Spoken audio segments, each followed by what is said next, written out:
अमरीकी सेनेट में डेमोक्रेट रहनुमा चक शूमर की डोनाल्ड ट्रंप पर कड़ी तनकीद। कहा, बरसों तक डोनाल्ड ट्रंप ने ईरान पर ज्यादा से ज्यादा दबाव डालने का वादा किया।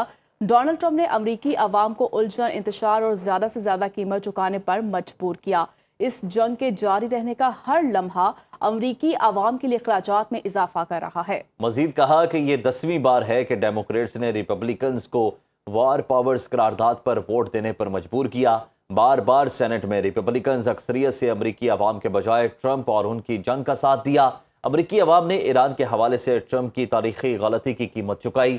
उन्होंने कहा कि ये इंतहाई मुज़हका खेज, बेहद महंगी और बगैर किसी वाज़े मकसद के लड़ी जाने वाली जंग है। जंग ने इन अहदाफ में से तकरीबन कोई भी हासिल नहीं किया जो ट्रंप ने पेश किए थे। इन जंग से डोनाल्ड ट्रंप का कोई मकसद पूरा नहीं हुआ। नायब सदर जेडी वेंस और वज़ीर ख़ारजा ने अवाम के सामने आकर जवाब देने से इनकार कर दिया। किसी को मालूम नहीं कि क्या खुफिया डील हुई। कोई इस नाम नहाज समझौते की तफसीलात से वाकिफ नहीं। इसकी वजह यह है कि ट्रंप ये डील दिखाने से डरते हैं। ट्रंप जानते हैं कि उन्होंने कितनी बुरी कारकर्दगी दिखाई। ईरान जंग का खात्मा होना चाहिए। ट्रंप को यह जंग कभी शुरू ही नहीं करनी चाहिए थी। अमरीकी सदर ट्रंप ने ईरान को सख्त वार्निंग देते हुए कहा कि अगर तेहरान ने आलमी जौहरी तवानाई एजेंसी IAEA के इंस्पेक्टर्स को मुआयने की इजाज़त ना दी तो उसके साथ तमाम मुज़ाकरात फौरी तौर पर मनसूख कर दिए जाएंगे। पेंसिल्वेनिया में सहाफ़ियों से गुफ्तगू करते हुए सदर ट्रंप ने वाज़े किया, ईरान के जौहरी प्रोग्राम का 100% जायजा लिया जाएगा और मुनासिब वक्त पर IAEA के इंस्पेक्टर्स ईरानी जौहरी तनसीबात का दौरा करेंगे।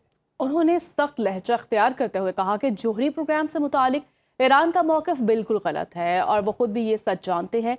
इसीलिए अगर ईरान को मुसीबत चाहिए तो वो जौहरी हथियार हासिल करने की कोशिश कर ले। अमरीकी सदर ने ईरान के साथ एक मुनसिफाना मुआहदा तय करने की ख्वाहिश का इजहार भी किया। तहम ये वाज़े किया कि ये सिर्फ इसी सूरत मुमकिन है जब ईरान बैनुल अक़वामी शराइत और मुआयने को कबूल करे। इस मौके पर आलमी मईशत और तवानाई की सूरत हाल का जिक्र करते हुए सदर ट्रंप ने यह खुशखबरी भी दी कि पेट्रोलियम मसनूआत की कीमतें मुसलसल गिर रही हैं, जवाब $70 फी बैरल तक नीचे आ गई है। अमरीकी वज़ीर ख़ारजा मार्को रूबियो ईरान मुआहदे पर खलीजी इत्तेहादियों को एतमाद में लेने अबू धाबी पहुंच गए। आबदा हुर्मस पर कोई मुल्क टॉल या फीस आयद नहीं कर सकता। अमरीकी वज़ीर ख़ारजा मार्को रूबियो की सहाफ़ियों से गुफ्तगू कहा, आलमी आबी रास्ते पर टैक्स या फीस लगाना बैनुल अक़वामी कानून के खिलाफ है। खित्ते के तमाम ममालिक अमरीका के मौक़िफ़ से इत्तफ़ाक़ करते हैं। मार्को रूबियो ने कहा कि ईरान को इनकलाबी तहरीक की बजाय बतौर रियासत काम करना होगा। ईरान रियासत के तौर पर काम करे तो बड़ी तरक्की के मौके हैं। खित्ते में जब तक ईरानी प्रॉक्सीज हमले करेंगी कशीदगी ख़त्म नहीं हो सकती। इराक से मिसाइल और ड्रोन हमले इलाकाई अमन के लिए बड़ा खतरा है। आबना हुर्मस में फंसे 11,000 मलाहों और सैकड़ों जहाज़ों के इनका के लिए बड़े पैमाने पर ऑपरेशन शुरू कर दिया गया है। इंटरनेशनल मैरीटाइम ऑर्गेनाइजेशन के मुताबिक ये कार्रवाई ईरान, ओमान, अमेरिका और खत्ते के दीगर मुल्कों के ताउन से अंजाम दी गई है।